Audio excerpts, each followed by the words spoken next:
Доброе утро! На календаре 7 февраля. Наверняка вы помните, что каждую пятницу мы показываем фото и видео мобильных репортеров, которые они успели запечатлеть в течение недели. В микрорайоне Волжский-2 злоумышленники похитили колеса припаркованного «Лексуса». Таксист Семен Климов негодует. Девушка, которую он подвозил, оставила в машине клетку с живым хорьком. Больше всего молодого человека беспокоит вопрос, чем кормить питомца. А вот парень и девушка, посетители торгового центра, напротив, заботой относятся к своему питомцу и даже телефон выбирают совместно с котом. Да, усатые всегда были популярны. Вот, например, на дереве в Лакреевском лесу тоже поселился белоснежный кот, а на соседнем дереве расположился волк. В деревне Тренькино Маргаушского района поселились экзотические обитатели. Фермер Виктор Мальчихин привез из Калужской области одного самца и 2 самок альпак, а также одного самца и 2 самок коз элитной заанинской породы.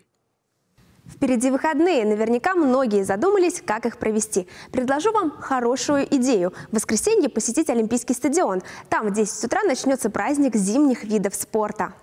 На открытом ледовом катке пройдет массовый забег на коньках. Также в программе праздника мастер-классы и встречи с ведущими спортсменами-зимниками. С показательными номерами выступят фристайлисты, сноубордисты, фигуристы, конькобежцы и хоккеисты. Чтобы горожане не замерзли, с ними проведут зарядку любителей зимнего плавания. Ярким завершением праздника станет зажигательная дискотека на льду. Вход свободный.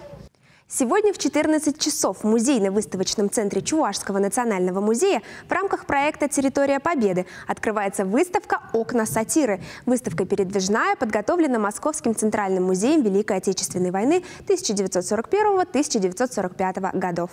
«Территория Победы» – проект, который объединил более 150 музеев России и с прошлого года стал международным. Чтобы рассказать о событиях Великой Отечественной войны правду, как сказал наш президент, о войне донести до наших жителей, особенно до подрастающего поколения. Великая Отечественная война, она не обошла ни одну семью, ни один двор. 50% призванных из территории нашей республики на войну не вернулись.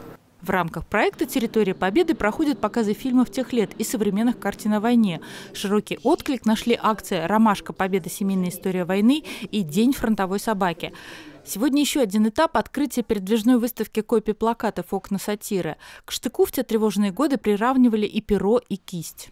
«Окна ТАСС» были сформированы в первые дни войны, объединив усилия 130 художников и 80 поэтов.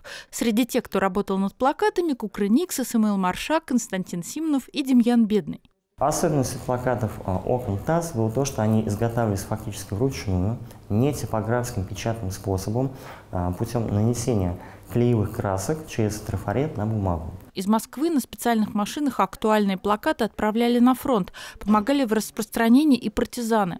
С самых первых дней войны становится крылатой фраза «Болтун – находка для шпиона». Смех и улыбка тоже помогали приближать победу.